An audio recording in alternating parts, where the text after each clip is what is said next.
You wake up on Monday, alarm goes off, you check your phone, emails already coming in. You get up, shower, drive to work, sit at a desk for 8 hours, come home tired, and tell yourself, at least I have a good job. You feel responsible, stable, safe. But deep down, there's this quiet anxiety. If this paycheck stops, everything stops. If that made you slightly uncomfortable, good, because that's exactly what we're talking about today. My name is Jimmy, and I spend way too much time thinking about money, ownership, and why smart people stay financially fragile. If you work hard, earn decent money, but still feel like you're one bad month away from stress, hit subscribe and give this video a thumbs up. Today we're talking about the quiet difference between people who build wealth and people who just earn income. Ownership changes everything. Most people think income is power. It's not. Income is permission. Ownership is power. If you don't own something that produces money without you physically showing up, you don't have leverage. You have labor. That's a massive difference. Let me challenge something early. You probably think your salary is your biggest asset. It's not. It's a liability disguised as security. When 100% of your income depends on your time, you're renting your financial stability from your employer. And renters don't build wealth. Owners do. Now relax. This isn't about everyone starting a business. This is about ownership in any form rewiring your financial future. Let's talk numbers. The Federal Reserve's Survey of Consumer Finances shows the top 10% of U.S. households own about 89% of all stocks, not income, stocks, ownership. And according to the National Bureau of Economic Research, over 90% of business equity is owned by the wealthiest 10%. See the pattern? The wealthy don't just earn, they own. Now here's where it gets practical. The average American household earns roughly $75,000 per year. After taxes, maybe $58,000. After housing, food, transportation, insurance, utilities, you might have $500 to $1,000 left per month if you're disciplined. That doesn't feel like wealth-building money.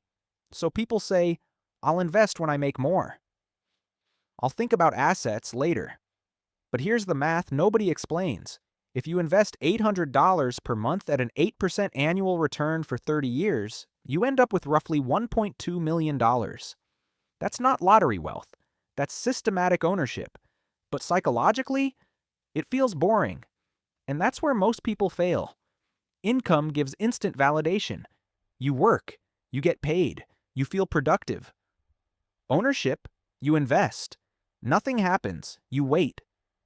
Waiting feels like doing nothing. Maybe you're thinking, okay, Jimmy, I already invest in my 401k. I own stocks. Good. But ownership isn't just about assets on paper. It's about mindset. There are two ways to think about money. Employee thinking, how much can I earn this year? Owner thinking, what can I own that earns forever? That shift sounds small. It's not. Let's say you earn $100,000. If you get a 5% raise, you make $105,000. Feels good. But you're still trading time for money. Now imagine you accumulate $500,000 in productive assets yielding 6%. That's $30,000 per year whether you wake up motivated or not. If you get sick, your salary stops. If markets dip, your assets fluctuate. But they don't disappear unless you panic. And panic is where psychology destroys people. During the 2008 financial crisis, the S&P 500 fell about 57%. Most people panicked and sold. The market recovered within a few years and went on to hit new highs. Ownership rewards patience. Income rewards obedience. That sounds harsh, but it's true. Here's another uncomfortable truth. When you rely entirely on salary, you become risk-averse. You don't negotiate aggressively. You don't leave toxic environments. You don't take calculated risks. Because losing the paycheck feels catastrophic. Ownership changes your posture. Even owning $50,000 in investments changes how you think. You're not just surviving month to month. You have a foundation. And foundations create confidence. Think of it like this. Income is carrying buckets of water from a well every day. Ownership is building a pipe. The buckets feel productive.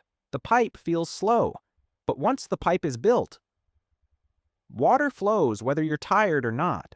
Wealth isn't built from effort, it's built from leverage. If you work 40 hours a week for 40 years, that's about 80,000 hours. There's a ceiling to what you can earn per hour. There's no ceiling to what capital can compound. Now maybe you're thinking, I don't have enough money to invest seriously. Let's break that. If someone earns $70,000 and saves 15%, that's $10,500 per year. Invested at 8% over 25 years, roughly $820,000. Not startup founder wealth. Consistent ownership. And ownership isn't just financial, it's psychological. When you own shares, you think differently about the economy. When you own rental property, you think differently about housing policy. When you own a business, you think differently about expenses. Ownership makes you pay attention. Employees focus on pay cycles. Owners focus on value cycles. Here's where people quietly sabotage themselves. They upgrade lifestyle instead of upgrading ownership. Bigger car, nicer apartment, more subscriptions. Lifestyle is visible. Ownership is invisible. Nobody compliments your index fund. Nobody congratulates your dividend reinvestment. So people chase visible rewards instead of invisible compounding. Lifestyle inflation traps even high earners. You can make $150,000 a year and still be financially fragile if you own nothing substantial, because the cost structure rises with income. And stress rises with the cost structure. Ownership reduces stress over time. Consumption increases it. I'm not saying don't enjoy your money. I'm saying understand the difference between consuming income and converting income into ownership. One builds temporary comfort. The other builds permanent leverage. Let's look at compounding.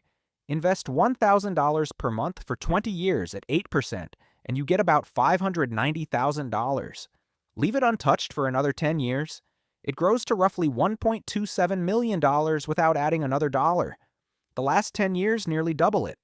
That's compounding. And compounding only works if you own. Here's what most people miss. Wealth accumulation accelerates in later years, but early progress feels slow. In the first 5 years of investing $1,000 per month at 8%, growth beyond contributions isn't life-changing, but years 25 to 30, growth alone can exceed hundreds of thousands. Ownership rewards endurance. Now here's the mindset shift. Instead of asking, can I afford this?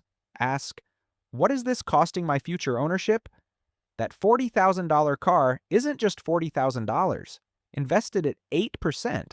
For 25 years, it could be over $270,000. That $5,000 vacation on credit isn't just $5,000. It's potentially $30,000 plus in future value. This isn't about guilt. It's about awareness. And awareness is power. Now don't reduce this to just buy stocks.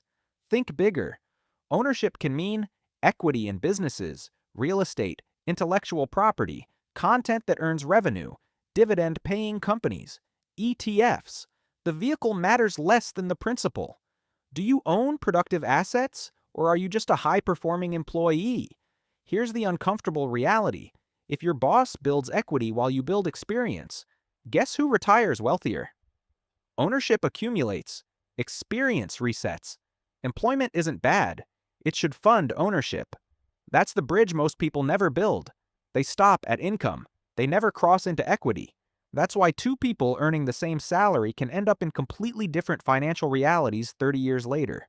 One consumes. One owns. One depends. One compounds. Ownership changes how you view time. Employees think in pay periods. Owners think in decades. Employees optimize for comfort. Owners optimize for freedom. And ownership isn't just about money. It's about control. When you own assets that produce income, you gain options. Options to say no. Options to change careers. Options to take risks. Options to retire early. Options reduce fear. And when fear goes down, discipline goes up. That's why ownership changes everything, not overnight, but irreversibly. So here's what I want you to do. First, calculate your ownership ratio.